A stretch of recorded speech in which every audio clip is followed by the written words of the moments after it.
Hi folks, today's video will consist of me and Aaron taking this high mileage Audi A6 for a drive around Essex. This is by no means a review, it's simply having a chat with the owner to see what ownership is like. If you are in the market for one of these, I would highly recommend sticking to the end of this video because you may be pleasantly surprised. Right, now let's go for a drive in the 2006 Audi A6 Avant. So 213,000 miles on this car, Aaron, is that correct? Certainly is, yes, and counting. It's almost been to the moon. Not quite, but almost there. Yeah. And so what's the situation with the fuel gauge? Because that's telling me I've got 3/4 of... the situation is, it doesn't work. So I have to keep tabs on the trip computer to get an idea of, so basically when the trip computer gets to 450 miles that I've covered, I know that's probably a good time to start thinking about filling up. Okay, let's go left. Aaron, you tell me, do you want me to put my foot down on this little stretch? You tell me, go on, go for it. Hold on. Oh, you had a gap. There you go. I've got to make sure it's clear. This is going way too fast. That was going way too fast. All right, come on, Renault Kadjar, or whatever you are. Right, let's go.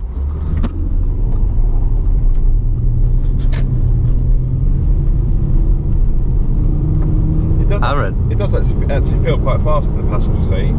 Does it? Yeah. See, from the driver's side, examine control, it felt okay. I describe it as a smooth surge. It's not rapid, but it makes progress quite quickly. Yeah. It's quite difficult to describe. It's not fast, but it's not slow. It just makes nice, steady, linear progress. And it's very smooth too.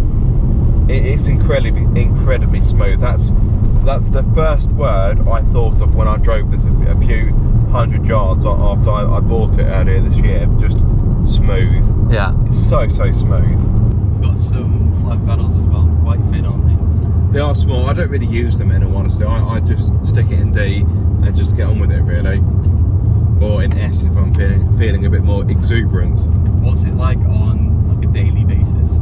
It's really nice. It's such a nice, comfortable cruiser.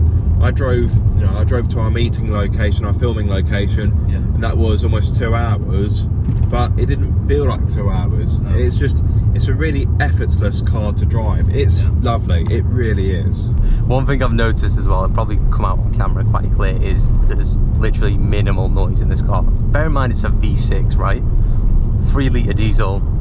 You would assume it's going to be like a little bit, you know, grunt, but honestly, bring it down, third, second, out in here.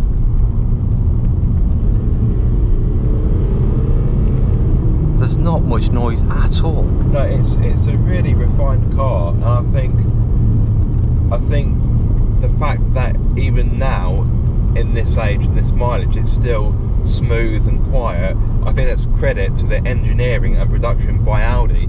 I would argue this is a car that is built to last, and it feels like it's built to last. Oh yeah. I think if I had taped up the odometer, you had driven it, and then I told you afterwards the mileage, I don't think you'd believe me. Yeah, no I wouldn't. So mileage is 213,258 at the moment. Yeah. That's incredible. Don't get me wrong, it doesn't, when you drive it doesn't feel showroom fresh, but it wouldn't do. But on the same hand, it doesn't feel old and knackered. Yeah.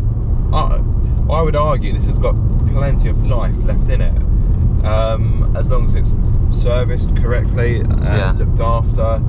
I can't see any reason why this car can't go on for, dare I say, another 100,000 miles. It is a bold claim, but you look at car throttle and miles, they're Octavia. Yeah, what was 400k? Yeah, over 400,000. And when they stripped the engine apart, it was still in really good condition. So what about Chris's A4? What's that?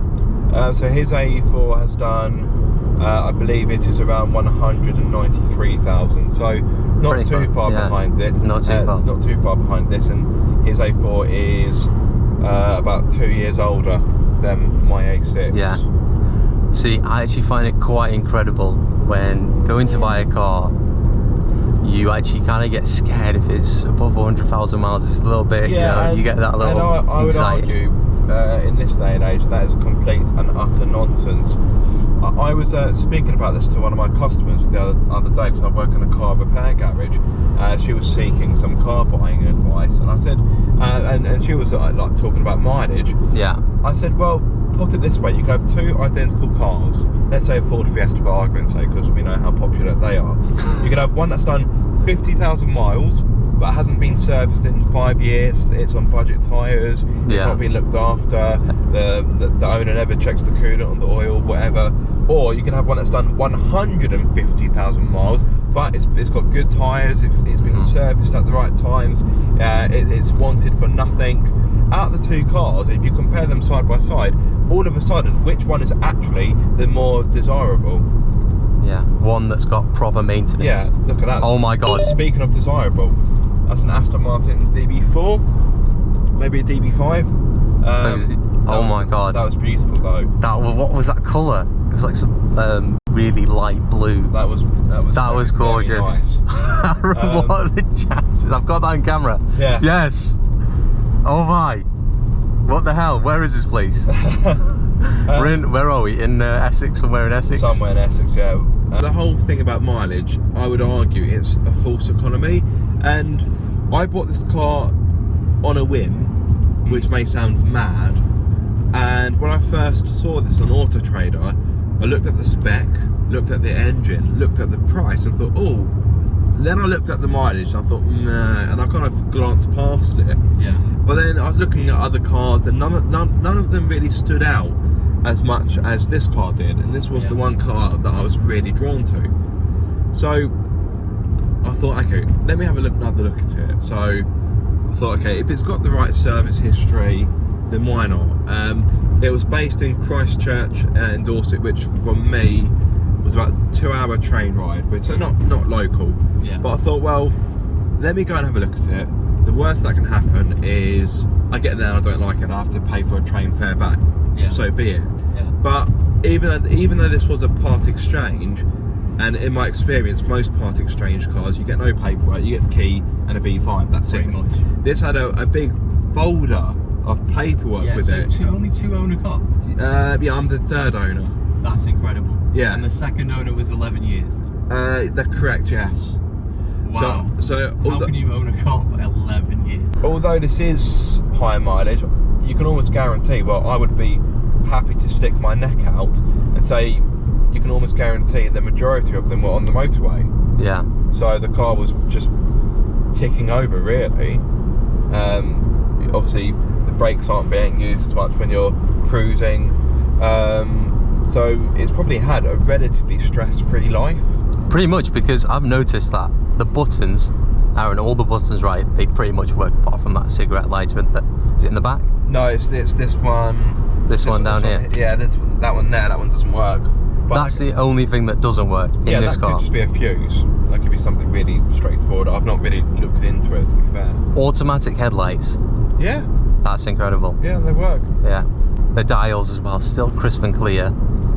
Yeah, and 16 years on. When I bought the car, I spent about 20 to 30 minutes playing about with, no word of lie, every single button in here to make sure everything worked, because I didn't want to think, oh, great, it's got heated seats, only to take the car away and find out they don't work. And let's face it, you always want to find something to haggle on as well. Yeah. So everything worked in here. I was flabbergasted, because I thought, surely there's got to be some kind of electronical gremlin in here that's causing something not to work. But okay, the fuel gauge doesn't work, which we've established. But like I say, you can get around that. It's not the most convenient thing, but it's not the end of the world. Hey, for 480 pounds, yeah, 1.5k, I'd put up with that. It's that Lamborghini Urus. Yeah, it's a Urus, yeah. 22 reg. Very discreet colour as well.